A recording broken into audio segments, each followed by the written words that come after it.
Hello everyone, আসসালামু আলাইকুম। অন্যরকম ব্লগ থেকে আমি সানিয়া বলছি। আজকে নিয়ে আসলাম একটু অন্যরকম ভর্তা, মৌ সিমের ভর্তা। এটা কি আপনারা কখনো খেয়েছেন?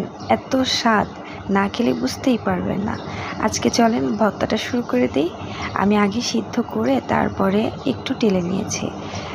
আমি শুকনো মরিচ, কাঁচা পেঁয়াজ আর রসুন সব একসাথে দিয়ে সিদ্ধ করেছি। তারপরে একটু তেল দিয়ে আমি নাড়াচাড়া করে এটাকে টেলে নিব। টাললে কি হয়, একটু সুন্দর ভাজা ভাজা ফ্লেভার আসে, খেতেও অনেক মজা লাগে। আপনারা কিন্তু বাসায় অবশ্যই ট্রাই করবেন এবং আমাকে জানাবেন যে কেমন হয়েছে ভর্তাটা খেতে। সব ভর্তাই তো খাইলেন, এখন এই ভর্তাটা একটু খেয়েই ট্রাই করে দেখেন। এখন বাটাবাটির পালা শুরু। এই যে বাটা শুরু করা হয়ে গেছে, এখন ভর্তা।